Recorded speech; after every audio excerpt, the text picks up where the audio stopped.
안녕하세요. 이혼 전문 변호사 이인철 변호사입니다. 오늘은 여러분들이 궁금해하시는 이혼 법률 상식에 대해서 Q&A 방식으로 진행을 하도록 하겠습니다. 오늘 제 옆에는 제 오랜 지인이 이제 같이 있는데요. 오늘 방송을 이제 저랑 같이 진행을 할 것입니다. 지인이 저한테 이제 궁금한 사항을 묻고 제가 답하는 식으로 좀 자유롭고 편안한 분위기에서 진행을 하도록 하겠습니다. 자, 인사하시죠. 안녕하세요. 네, 안녕하세요. 네. 그 몇 가지 이혼에 관해서 궁금한 것들이 있어서 질문을 드리겠습니다. 네. 만약에 억울하게 상대방한테 일방적으로 이혼 소송을 당하면 어떻게 대처해야 될까요? 근데 많은 분들이 특히 이제 아내분들이 갑자기 이제 예고도 없이 이혼 소송을 당했다. 물론 남편도 마찬가지죠. 평상시에 뭐 부부관계가 좀 안 좋고 별거 오래되고 이혼에 대해서 충분히 대화가 있는 상태에서는 소장을 받으면 그렇게 당황을 하지 않을 거예요. 근데 전혀 이제 뭐 예고도 없이 이혼 소송을 당하면 굉장히 당황하게 됩니다. 그래서 소위 말해서 이제 패닉 상태에 빠져서 이제 멘붕이라고 하죠. 그런 상태에 오게 되는데 너무 당황하지 마시고 일단은 전문가한테 가서 상담을 받는 게 가장 중요해요. 그리고 소장을 받으면 반드시 한 달 이내에 답변서를 제출해야 됩니다. 간혹 어떤 분들이 이런 생각하세요. 난 이혼 안 할 거니까, 난 잘못한 게 없으니까 그냥 알아서 될 대로 되라. 그래서 아무 대답도 안 할 경우가 있는데 큰일 납니다. 그럴 경우에는 본인의 출석 없이 일방적으로 상대방이 그 주장하는 대로 이혼 재판이 진행이 돼서 패소할 수가 있기 때문에 반드시 아무리 자신이 이혼을 하든 안 하든 잘못을 했든 안 했든 한 달 안에 답변서를 제출하는 게 가장 중요합니다. 예. 혹시라도 억울하게 이혼 소송을 당하면 30일 안에 그렇죠. 반드시 답변서를 제출해라. 그리고 답변서에는 이렇게 쓰면 돼요. 만약에 본인이 이혼을 하기 싫다 그러면 원고의 청구를 기각한다. 이혼을 하고 싶지 않습니다. 이런 취지로 이제 답변서를 내면 되고 본인도 이혼 소송을 당하니까 잘 됐다. 나도 이제 이혼을 해야겠다. 이렇게 생각하는 분이 있잖아요. 그럴 경우에는 반소를 하면 돼요. 맞소송이라고 하는데 반소장을 제출하면서 오히려 내가 이제 이혼도 하고 위자료도 청구하겠다. 이렇게 이제 대응을 하시면 됩니다. 제일 좋은 방법은 역시 전문가와 상담을 그렇죠. 통해서 맞습니다. 이를 대처하는 게 좋을 것 같습니다. 네.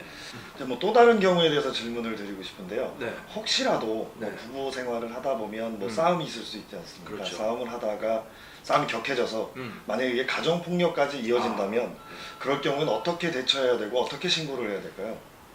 제가 이제 여러 이제 이혼 상담도 하고 많은 분들하고 대화를 하시는데 뭐 이혼을 해야 되나요 말아야 되나요 하면은 이렇게 대답을 해드려요. 정말로 이제 참을 수가 있느냐, 정말로 행복하시냐 불행하시냐.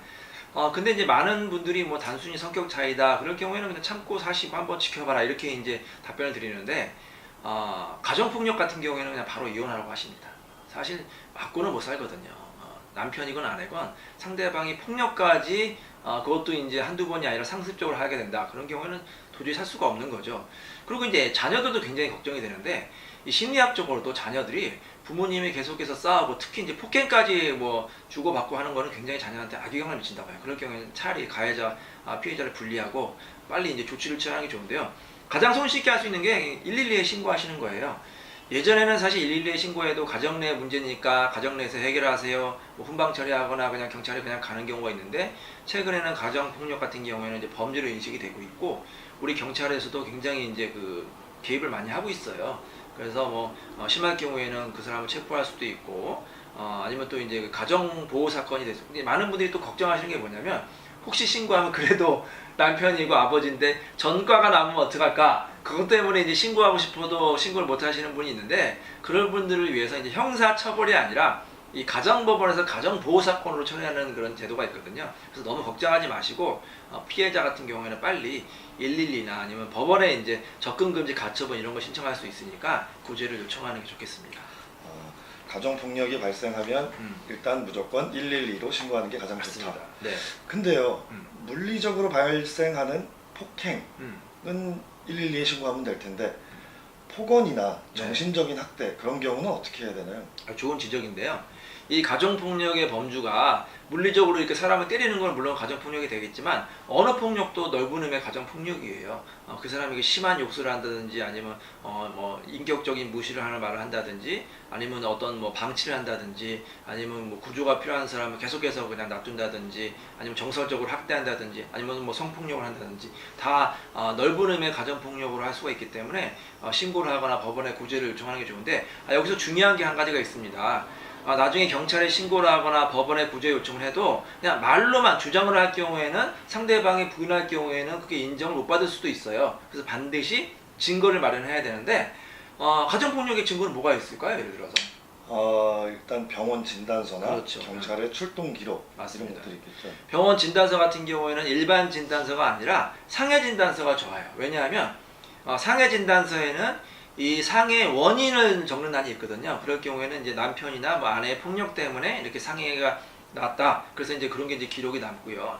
또 112 같은 경우에도 신고할 때도 뭐 남편이나 아내의 이거 폭력 때문에 신고를 하겠다. 이렇게 구체적으로 기술하면 나중에 증거를 활용할 수가 있고 또 뭐 사진을 찍거나 동영상을 찍거나 아니면 주변 사람들 뭐 자녀의 진술을 받거나 이게 다 증거가 될 수가 있습니다.